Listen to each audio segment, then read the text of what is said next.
Passive, ang Beatrix ay maaaring magdala ng dalawang armas ng sabay-sabay.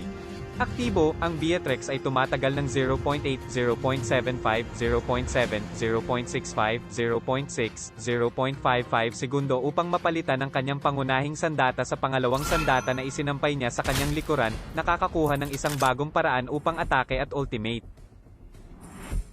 First blood.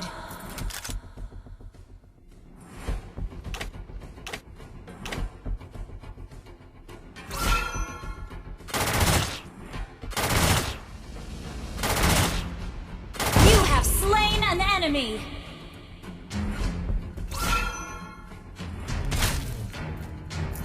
Double kill.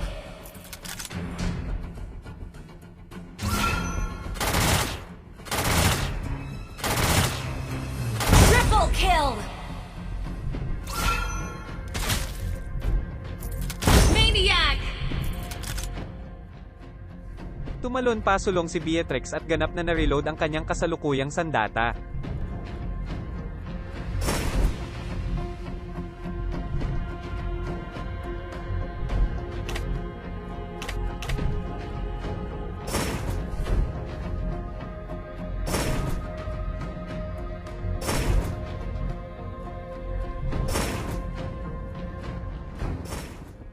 Kinuha ni Beatrix si Renner Calmado sa larangan ng digmaan na patungo sa kalaban. Kapag naglalabas ang kasanayan, nakikipagtulungan siya sa 600, 800, 1,000 dagdag 180% kabuoang pag-atake sa physical pinsalang-pinsala sa lahat ng mga kaaway sa linya ng apoy.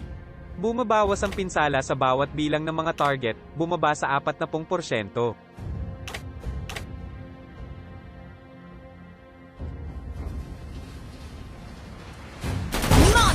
Kill. Savage!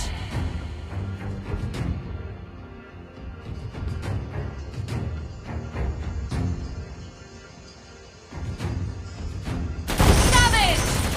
Savage!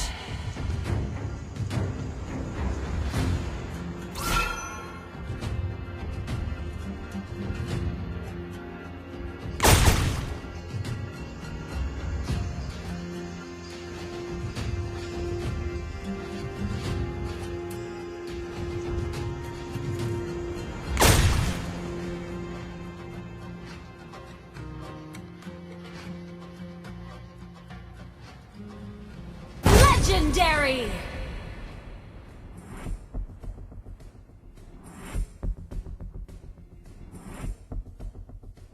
Double kill!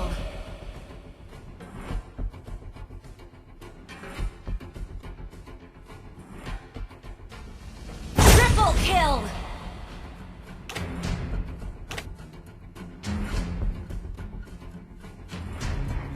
Maniac!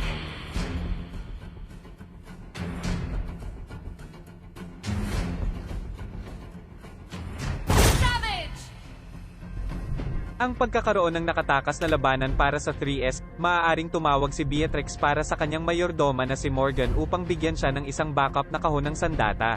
Dapat pumili si Beatrix ng dalawang sandata mula sa crate upang magsilbing kanyang pangunahin at pangalawang armas. Ang kanyang pagpili ng sandata ay nagagambala kung gumawa siya ng anumang iba pang pagkilos o kontrolado sa panahong ito.